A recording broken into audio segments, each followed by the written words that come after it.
All right, in this video, in this podcast, talking about WISP, something I came across that people wanted, and I wanted to provide that particular option because I knew in the future that somebody's going to need it, especially on the business packages.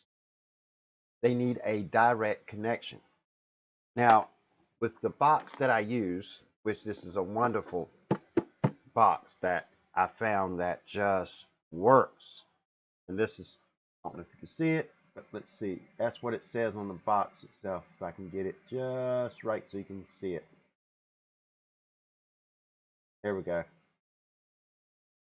It's made for broadband, and mainly it's made for coax cable connections where I've seen it used because you can put um, the cable itself will just slide right in there. You don't have to drill no holes or anything like that.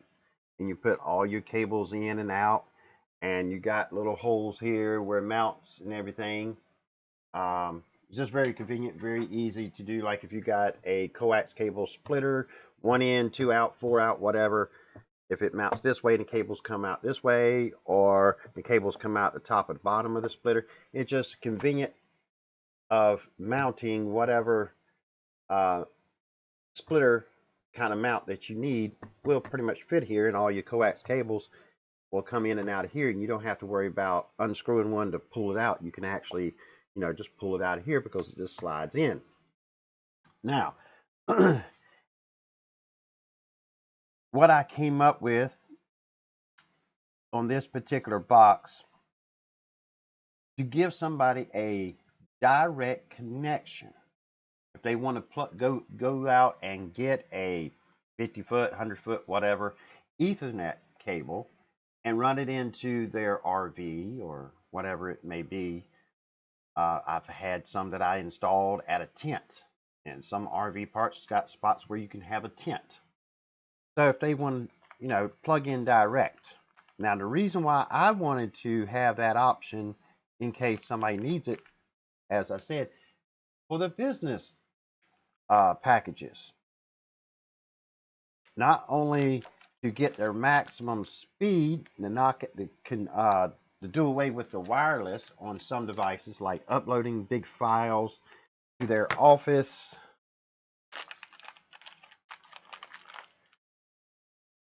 but for them to just be able to plug in directly to get uh, that solid connection. Maybe they have a server or whatever they may have for business, something they need to access remotely when they're not there. So I came up with hopefully a solution to resolve that issue from here out. I started looking around mainly on Amazon, but I looked on the internet first to see if I could find a device that I can use that will go along with this box and work together. And what I have come across is one of these.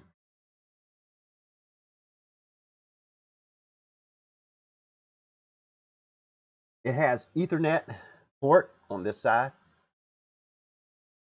and it has Ethernet port on this side, and you see that it's weatherproof because it's got the rubber seal in there. Now what we can do is take this side, this nut here off, and say we have a piece of plastic like this box, stick that through a hole, then put this back on it on the inside of the box, and the plastic of the box wall will be pinched between here, and this is a rubber seal here, and also it has a rubber seal. You take this,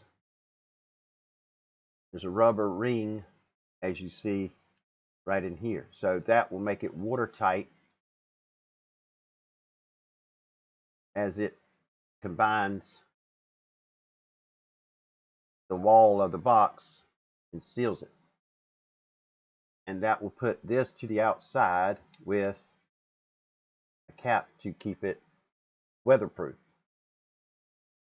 And the reason why I went with this one, now in my video in the past, you saw that I put one of them ground barrel connectors on a box because I haven't got these yet. Reason why I wanted to use these, it looks so convenient that will just work with this box. Because as you see in my videos, I put all of my wires through here.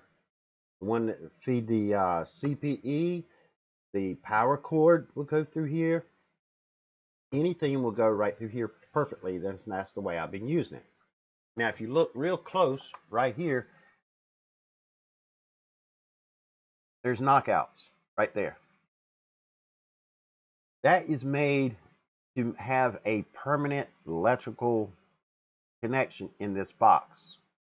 Or if you need conduit that will feed in this, Carflex or PVC, electrical grade PVC pipe feeding up to it from like out of the ground. Or maybe if it's inside of a building and you want to protect the wires, you run conduit over it and then pop it into this box so no wires are exposed. Either way, that's what that's for. It's a permanent connection of some sort, whatever it may.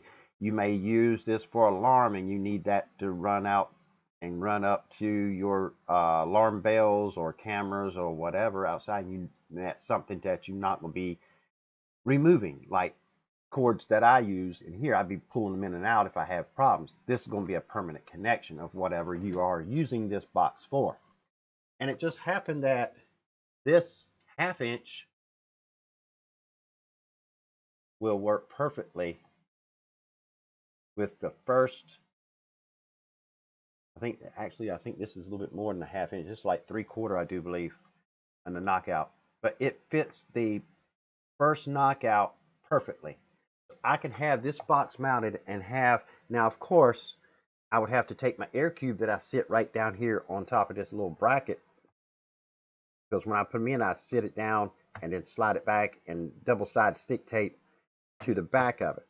So I would have to raise it up, which is going to be no issue. I can take the top of the air cube and actually line it up with this here, and that will give me roughly about 2 inches underneath the air cube to run an Ethernet wire and plug it into this, as it will be mounted in here. This will be plugged into here, flushed here, and when I close the box, I will have nothing but Ethernet plug available on the bottom of the box. So I can put these on every business one, or if somebody requests to have one, I've had one that use a VoIP, voice over IP, a telephone system that just needed internet, so it will communicate with whatever provider they had at work. So they can have that phone plugged into the internet anywhere, and if somebody calls that extension, it will send it through the internet and ring at their RV. That was the first one I installed. I've only installed 3 access plugs altogether.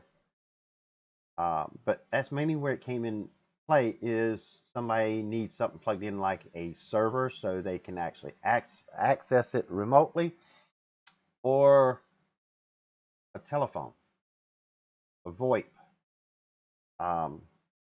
And the third one is because they had actually a PC, not a laptop, but a PC desktop that they want to game on. So they wanted every ounce of that speed that they were paying for in that game, so they can actually have the best time of reaction and everything else, you know, the ping and everything. So I figured I'll come up with a solution, since that box that I use, it just fits perfectly for everything I need, and it has the lock on it. and be able to put a port so they can actually plug into it. I'm not going to put it on every one because I'm not just going to leave them out there with, access to it when nobody needs it. I'm just going to put it where somebody actually requests to have it.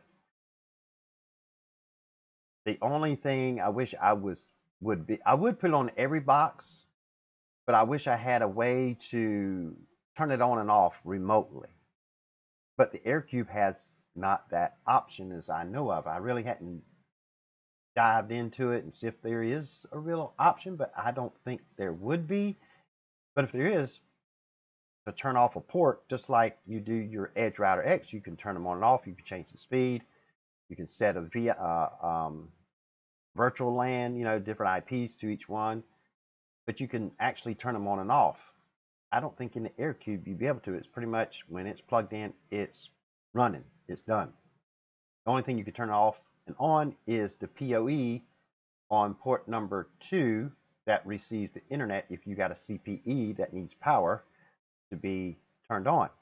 Other than that, I don't think there is. But I'm going to look into it and see. But still, even if I could, I don't see no reason to put it on every box because not everybody's going to need it.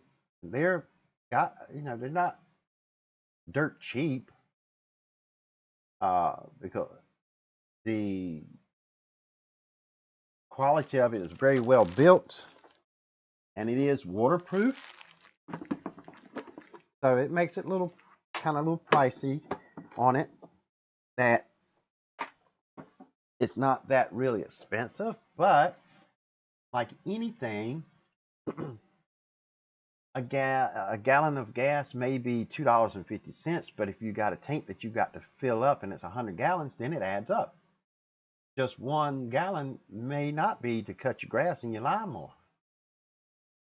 But if you have to have multiple ones, it adds up. And they were right now, looking at my order, it was 4 of them for $15. So basically 15 for 4. And that's, tax and everything, you might as well say it's $4 a piece. And there's no reason to spend $4 on each box when it's not going to be needed. So there's no reason to just put one on there just because it will fit when it may never get used. When you doing this like a hobby as I am, you got to cut every corner you can without degrading the internet quality for the customer. And putting them on there is costing more, so then it cuts into the little bit amount of money that all the customers making, that you can keep stuff in stock or whatever. It's just a way of business. You just don't spend foolishly and buy things that just makes it more convenient or whatever. But convenient may not be needed because some people just want the internet. They don't need to be plugged in. Like, sell nothing but 4-wheel drive trucks and don't sell cars or anything. Not everybody needs a 4-wheel drive, but that's the only thing you can buy. Then you just wasted extra money that you got to spend to get 4-wheel drive. And 4-wheel drive, not everybody's going to be used. But that's what I want to talk about in that one. And hopefully I just may go back to the one in the previous video where I actually put one in barrel ground connectors at and actually change it out so I can have that direct barrel coupling available to use somewhere else. It works there, but it also makes it vulnerable that it can be removed very easily too. They can unscrew both ends and take the coupling, which costs more than one of these. And it's more convenient for the customer to use one of these little couplings not the couplings, but the little connectors I have for this purpose. All they have to do is unscrew a cap, plug in an Ethernet, it's done. and it's underneath the box, so I don't have to worry about rain, blowing into it on the side or whatever. Uh, which is just convenient that the knockout is on the bottom of the box. That helps a lot too. It's just unscrewing it, plugging the Ethernet, they're done. And when they leave, if the spot or whatever, they can just unplug it, put the cap back on, and go. The other one, they would have to open it up, take the cap off the end, stick the cable through, put the rubber grommet around there, stick that back into the cap, stick the cap back on, screw it, and then plug it into the coupling, and then screw that, cover that part. It's just a lot to do for that simple task when they can just unscrew one, bloop, plug it in, it's done. So it's better for them, it's better for me, and makes everybody happy.